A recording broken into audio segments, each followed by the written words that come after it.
Hello and welcome back to Warframe. My name is Todd, also known as Mage Mech, and this is of course Warframe. Last time we did a couple missions on Venus, talked a little bit about the sacrifice update that just released, talked a lot about different resources that you can use when choosing weapons and a bunch of other stuff. This time around I did want to make one quick note on damage types and how to most effectively do damage. Because right now our damage isn't great, and just kind of touch on that real quick before we get into doing some more missions and clearing more of Venus. So, of course with our kunai right now, I threw on some damage mods, and I didn't really explain what they do. I just kind of made a note that they were quite good and you really do want them, and you really do. Damage mods in Warframe are split into physical damage mods, which include impact, puncture, slash, and elemental damage mods, which include heat, electricity, toxin, and the last one, which is a cold proc. I don't have the toxin or cold for my weapon currently, but when you just equip one damage mod of an elemental type to a weapon, it actually adds damage to that weapon that is elemental. For physical damage mods, that is not the same, however. If your weapon doesn't have any impact damage on it whatsoever, it will not add impact damage to said weapon. It will only improve the damage that's already on the weapon. So, for instance, the kunai, the only type of damage mod for physical damage that we probably want to attach to the weapon would be puncture. It should also be noted that when you use elemental damage mods, you pair them up by adding multiple, and the damage mods have a sequential order, which I could get into right now, but I'm not really going to get into it because we don't have any extra mods that I could really explain. But effectively, when you add two types of elemental damage mods onto a weapon, they become a different form of damage. So for heat and electricity, it becomes radiation. Radiation is good against armor, specifically heavy armor such as bombards and some other heavy Grineer units. There's a huge article about damage on Warframe Wiki, which goes much more in depth than I can really go into it, but effectively elemental damage mods are massively useful on all your weapons. You'll pretty much always have at the very minimum 2 damage mods on your weapons, elemental damage mods on your weapons at one time. Another thing to note is, for our melee weapon, we have a mod called Pressure Point, which increases melee damage overall by 20%. You'll pretty much always have a mod like this on all 3 of your weapons as well. There is one for each of your weapons. This increases the overall damage of all your physical damage and your elemental damage, and it's just super useful to have a mod like that on your weapons to increase your damage. Early on in the game, if you get these damage mods, it's more worth it to upgrade those than any other mod in your arsenal right off the bat. You want to focus on a pure damage mod first, such as Pressure Point, and then focus on your elemental damage mods, such as North Wind, which is cold, or the other mods that I had for heat and electricity. But that's pretty much a basic touch on damage. If you don't want to look up the Warframe wiki and you're in game and you're like trying to figure out how damage works, you can come in here into the codex, and there is an entire set of training modules for how things work. So there's the basics, there's advanced movements, there's upgrades, crafting and foundry, and of course damage. Now I could go into these and show them off, but if you really wanted to see these and you're playing Warframe, these are you have access to these as soon as you get into the codex. So don't be afraid to use those, don't be afraid to learn from them. Super useful information if you don't know any of that information to begin with. Take a look. Let's see. So everything up until dark sectors is useful information at the very beginning of the game. Synthesis and the index are not super useful right off the bat, but they will be useful once you get to those points. But we're not there yet. Oh, another quick thing I can talk about is this area here, the Conclave, is effectively Warframe's PvP.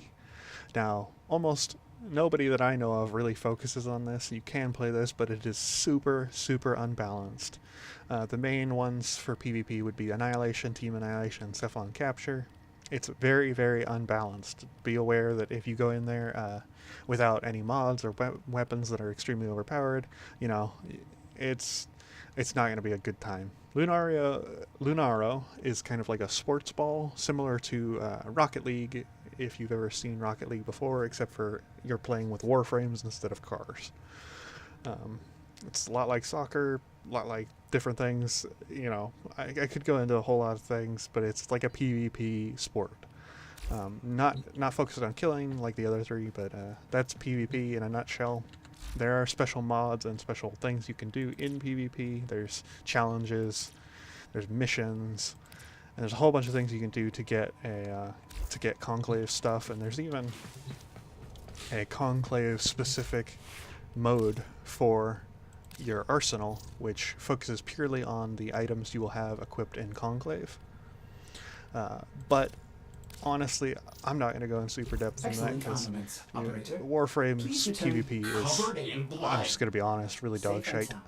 Like I said, extremely unbalanced, doesn't really work, tends to be really strange, and it also changes Warframe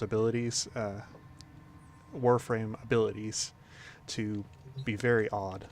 So I'm not going to go in depth on that. In the meantime though, let's keep heading forward.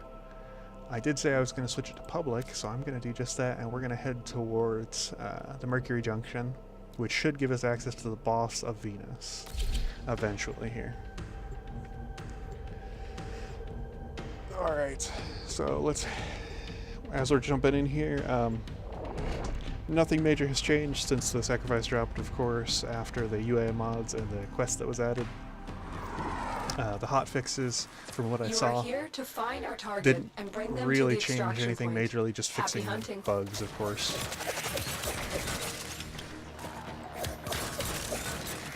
Let's just head forward.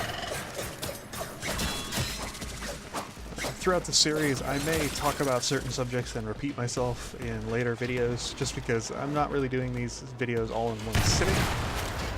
I'm doing them in multiple different sittings, so if I try and explain something and I kind of have gone over it before, you'll have to forgive me. I'm just trying to ensure that I'm getting as much information out there as I can. Track them down quickly. Target located. Bring them in. I feel I've kind of already explained how capture works. You gotta damage your target until they fall over, and then you will capture them. I don't know if I have though. Effectively, the target here, the corpus target, you do enough damage to him, he will fall down, and if I can get him to fall down, that is.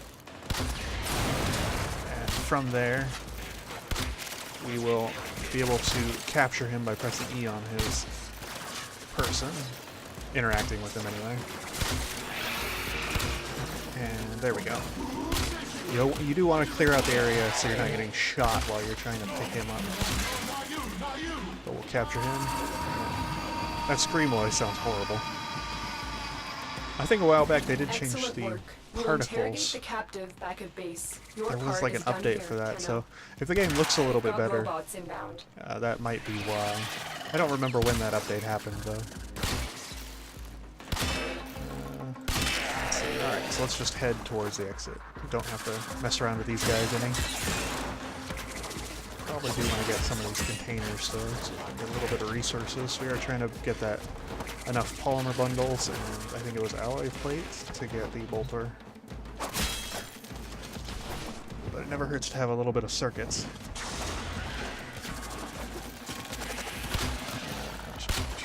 Okay. So Taxon's doing work here. Of course, he's stunning them. Plus, if you look at our shields, it's great to have Taxon with us because just our shields alone are empowered by quite a lot. In the later parts of this game, shields, as I've stated previously, are not as good just because they don't benefit from armor, but it's still quite useful for a frame that can move around quickly like Bolt. And there's also not a lot of Sentinels that have good survivable abilities like Taxon, so we'll probably upgrade him at some point and he'll be our main Sentinel throughout the game. unless we find a sentinel that is much, much better. Alright.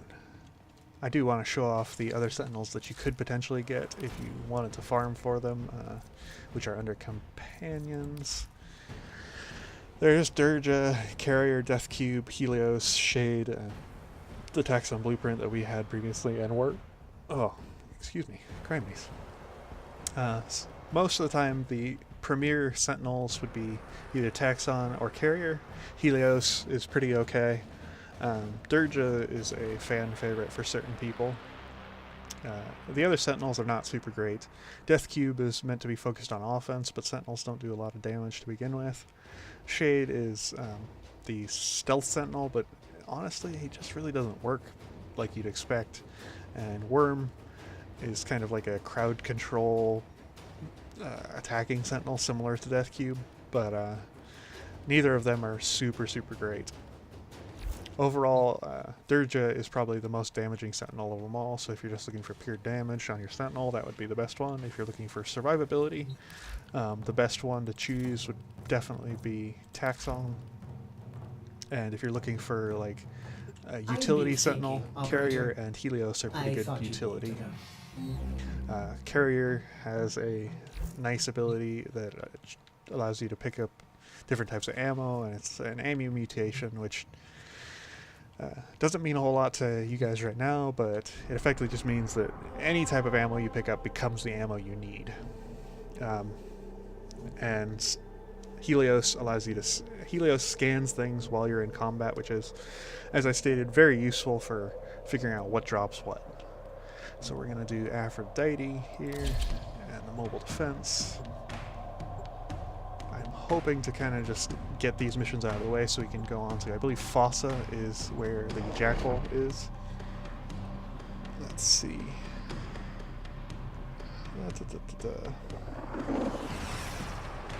Okay, so we've got enough time to probably do Aphrodite and maybe Fossa if we're lucky.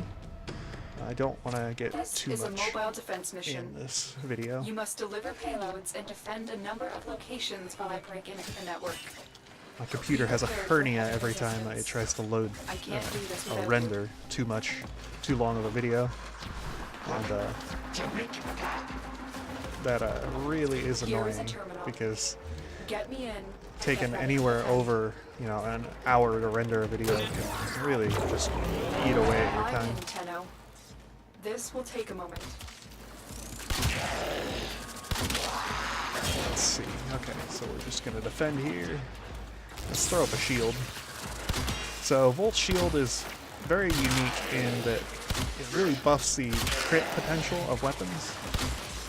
If you have never really focused on the shield, later in the game for hunting specific targets, it is amazing.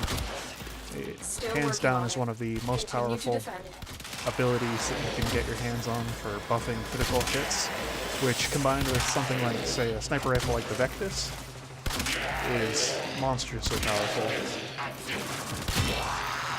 Even for things like our little Paris, our Mark I Paris, it's pretty okay for buffing the damage there. When it comes to our mastery ranks, one thing I did want to make a note of is because we don't have the capacity for holding many weapons or warframes, it may take us quite some time to be able to get anywhere reasonable. And by the time we're finished with this series, we may not even be mastery rank 16, so I may not even be able to show off and use all the weapons. But we will see. I'm in, Tenno. This will take a moment. Being able to use all the weapons in the game is not critical. It's more of a preference sort of thing because some weapons overall just aren't very good. Some weapons are amazing, such as things like Vectis and the shotgun known as Tigris or the shotgun known as Head. There's some really, really good items, but some of them not so great. I'm hoping that we'll be able to get to the point where we're able to use the Tigris just because it is a fantastic weapon overall. It really does a monstrous amount of damage. And there's some other ones that are quite good for doing things like some of the harder missions later on, such as an item we can only get from being in a clan called the Opticore. That's a very, very good weapon. But we won't be able to get that until much later, and we also have to be in a clan to be able to even try. We are much slower thanks to that Arctic Extremist. We do have to kill some Extremist enemies to be able to progress. So, where is that guy? There he is. You can always tell because of that stupid bubble. Let's kill him real quick. Gotta kill 10 Extremists if we're wanting to progress through the junction. Let's see. Alright. Progress to the next little stage there and hopefully be able to deal with it. Oh. Got hit by the laser barricade. Just gonna roll through it rather than worry about destroying those cameras. Location reached. Drop me in and defend our position.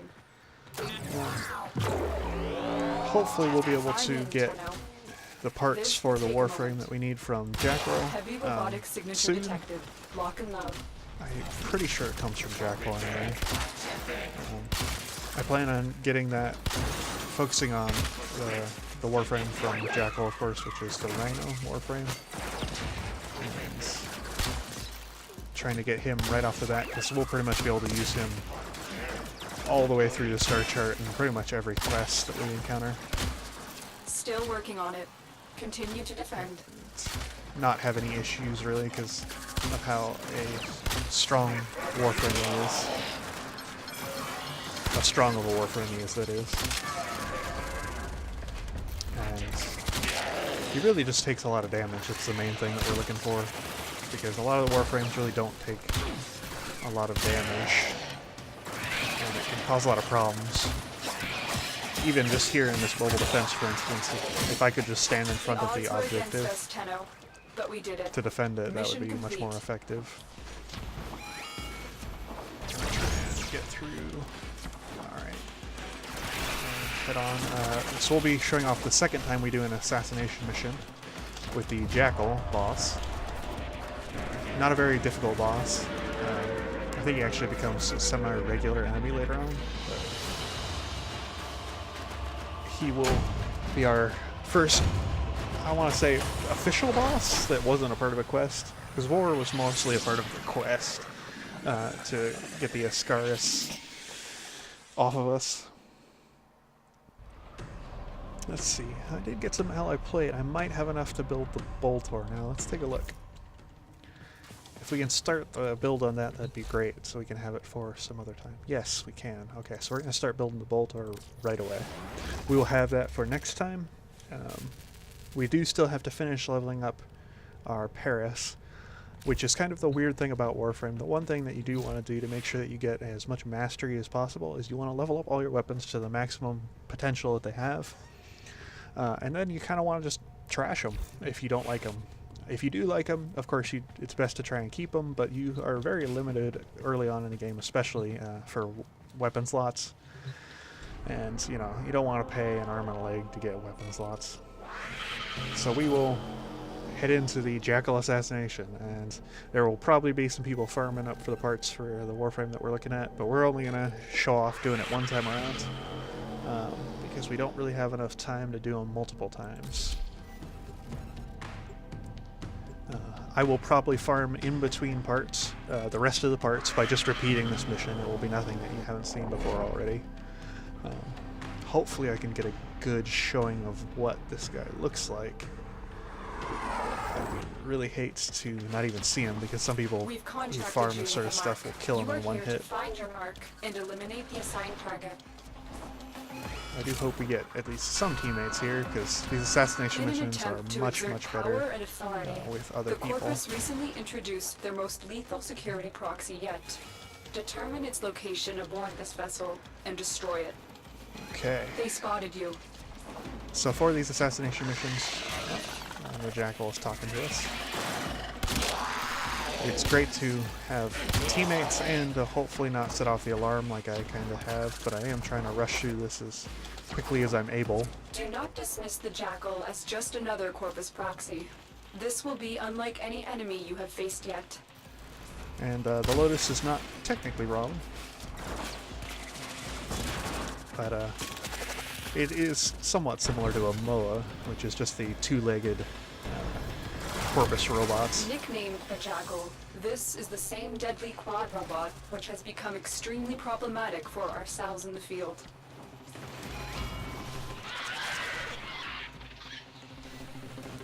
Let's show him off here. Target spotted. Stay sharp. Oh, my This Taxon's one is attacking him handful. already. Alright, so here's the Jackal. Basically, you attack the legs first, and then once the legs go down, you can attack the main body. This is one time where if you do have radiation weapons, it might be beneficial to you. So again, just focus on legs, then attack main body.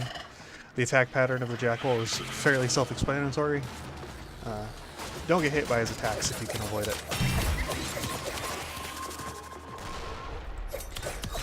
He will hit quite hard if you're not paying attention, though. I'm surprised we didn't get anyone else in the group here. I was kind of hoping that we'd have some other people. But I guess we can show off his attack pattern a little bit better. Now, the missile attack is problematic, and there are many enemies that will use missiles later on.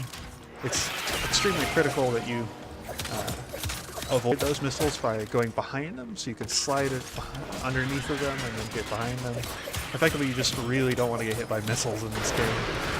Missiles are very heavily damaging, and ow. They also tend to knock you down. Ouch. So, I'm getting just railed in the corner here by the Jackal. I can just manage to avoid these missiles here. So he does have a mine osprey dropping mines, and I keep getting hit into a pit. And those little orange circles around the mines, of course. If I could throw up, I can throw up a shield, which will block the missiles, which is super useful early on. But we're just trying to get them down. It should be noted that while using picking up Volt shields, your speed is reduced. And I don't think it blocks explosions when you've got it picked up very good. Contract complete. Great work, Tenno. But that effectively finishes out the Jackal boss fight.